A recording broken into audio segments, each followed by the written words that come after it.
This is the lecture 7 of physics chapter 1 class 12th। तो आज हम पढ़ रहे हैं गॉस थ्योरम।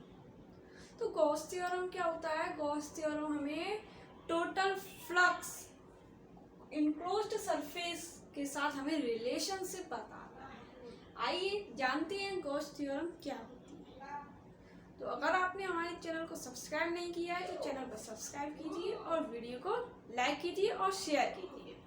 तो सबसे पहले हम कोई भी डेफिनेशन लिखेंगे गॉस थ्योरम को तो इन्वर्टेड कॉमा के साथ लिखेंगे। इन्वर्टेड कॉमा में से बंद करेंगे तो डबल इन्वर्टेड कॉमा लगाएंगे। तो स्टार्टिंग में हम 6 लास्ट में 9 ओके। तो यहाँ पर हम पढ़ते हैं क्या है। It states that the total flux through a closed surface is 1 by epsilon naught times the net charge enclosed by the closed surface। ये क्या करता है? हमें total flux by enclosed surface कितना टाइम्स है? 1 by epsilon टाइम्स the net charge enclosed by the closed surface। Mathematically क्या होता है? मैथमेटिकली हम लिखेंगे electric flux equal to electric flux into ds, electric field into ds, okay, into ds। तो s क्या है? वेक्टर है। डिस्प्लेसमेंट क्या होता है? वेक्टर होता है। फिर क्या हो जाएगा? Equal to q upon epsilon not. ये मैथमेटिकली हो गया गॉस थ्योरम, मैथमेटिकली हो गया। Flux into electric field into displacement equal to q upon epsilon not. अब हम इसको प्रूफ करेंगे। तो प्रूफ में हम सबसे पहले लिखेंगे let a consider a sphere of radius r। ठीक है, यहाँ पर हम क्या कर रहे हैं? प्रूफ कर रहे हैं। तो प्रूफ में हम क्या लिखेंगे? Let a consider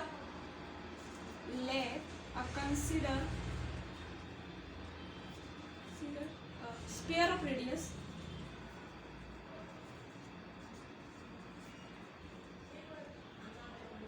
radius r। sphere of radius क्या हो गया?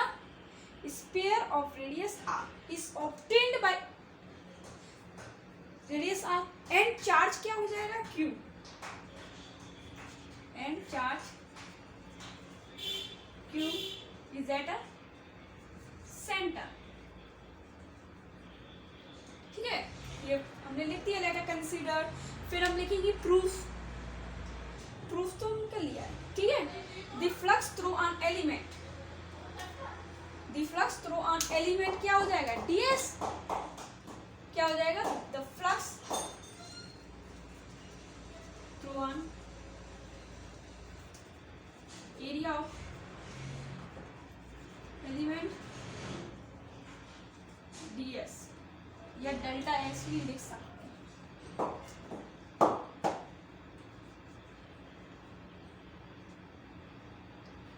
ओके, हेलो बच्चों, तुम कैसे हो?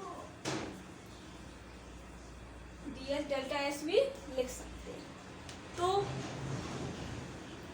फ्लक्स क्या हो जाएगा? डेल्टा। तो पहले से रफ कर लेते हैं फिर आगे से सॉल्व करते हैं।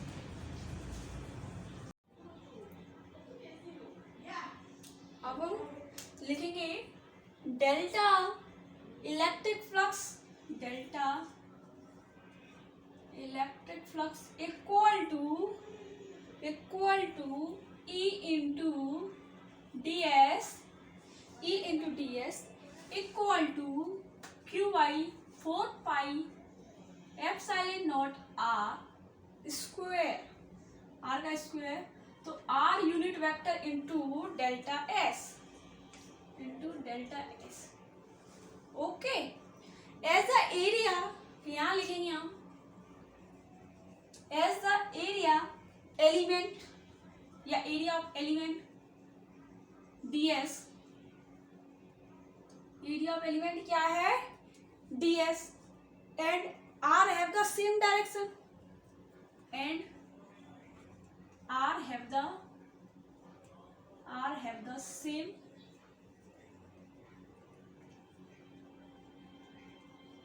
Have the same directions. Therefore, तो यहाँ लिखेंगे therefore delta phi equal to Q I 4 pi epsilon not R square into D S या delta S.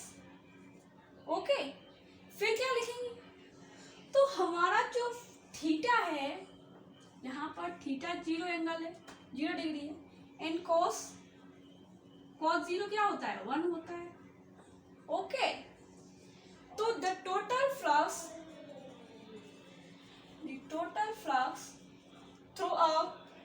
through the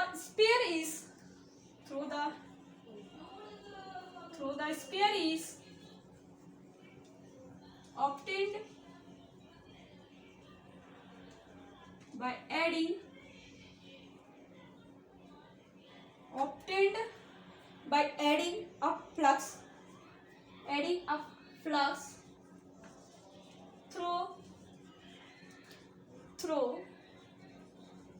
a flux through all the different area element,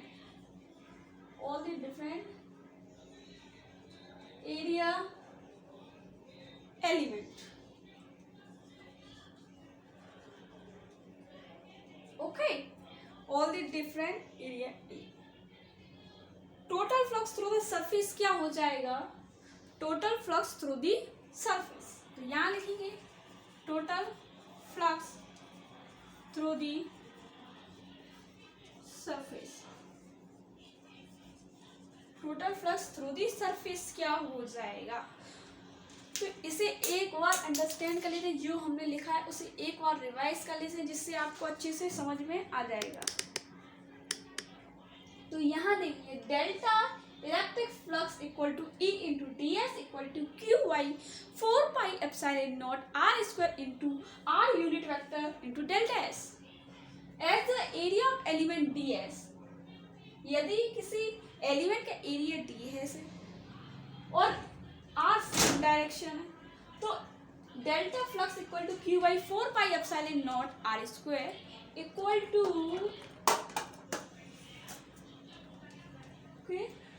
4 pi epsilon not square into D S.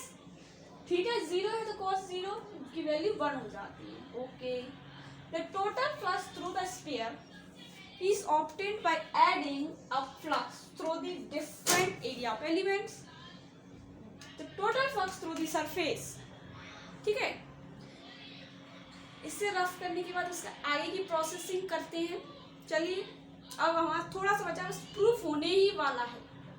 Okay, तो बस हमारे 2-3 steps और रह गई हैं और ये वाला प्रूफ हो जाए। ये काफ़ी इंपॉर्टेंट क्वेश्चन है, काफ़ी बार एग्जाम में पूछा गया है। This is a very important concept for your board. एक डायग्राम के जरिए हम इसे सॉल्व करते हैं। अच्छा, सही नहीं बना, इसे सही सर्कल में बना लेते हैं। डायग्राम के जरिए और अच्छे से हमें समझ में आ जाएगा। तो ये हमने एक सर्कल बनाया है। एक सर्कल बनाया है, ये रेडियस r है। ओके, ये रफ डायग्राम है, नॉट द एक्चुअल डायग्राम। तो ये रफ डायग्राम है, तो रफ डायग्राम है तो हम जानते हैं ये जो ये वाली स्पेस है वो ds हो जाएगा। क्या हो जाएगा? ds हो जाएगा। और यहाँ से ये जो लाइन है वो इलेक्ट्रिक फील्ड हो जाएगा। ओके, और ये Q और ये R हो जाएगा। S तो डिस्प्लेसमेंट है ही। ओके, तो QE क्या हो जाए? ये क्या हो जाएगा? ये 5S into D 5E। Okay, equal to क्या हो जाएगा? और क्या लिख सकते हैं? Electric flux E into D S equal to, और क्या हो जाएगा? E electric flux D S, ये लिख सकते हैं। फिर तो हम जानते हैं E into total surface area, total area of space E into total area sphere, E into total area of sphere. तो ई क्या होता है 1/4πε0। इलेक्ट्रिक फील्ड की वैल्यू क्या होती है 1/4πε0 इंटू क्या हो जाएगा Q/r² इंटू 4πr²। ओके, तो इलेक्ट्रिक फ्लक्स की वैल्यू क्या हो जाएगी Q/ε0। So hence proved. तो हेंस प्रूव हो गया। तो ये हमने प्रूव कर लिया। तो ऐसे काफी इंपॉर्टेंट क्वेश्चन हैं जो एग्जाम में काफी बार पूछा जाता है। गॉस थ्योरम, गॉस थ्योरम को प्रूव करना काफी आसान है, इसमें कुछ नहीं है। इस बार इसे एक बार मैं आपको रिवाइज करने के बाद, तो ये 3-4 स्टेप को हमें ध्यान रखना है और हमारी कहीं भी गलती नहीं होगी, होगी गलती तो यहाँ होगी। ओके, तो ये हमने टोटल फ्लक्स गॉस थ्योरम को प्रूव कर लिया है Q/ε0।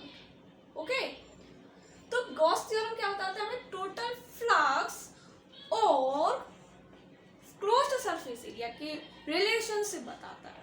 ठीक है, तो ये वाला हमारा प्रूव हो गया है। तो अगर आपको ये वीडियो पसंद आई तो वीडियो को लाइक कीजिए, चैनल को सब्सक्राइब कीजिए। ये लेक्चर 7 है फिजिक्स का।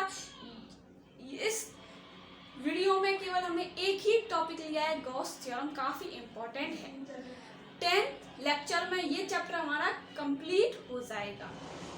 तो थैंक यू वेरी मच।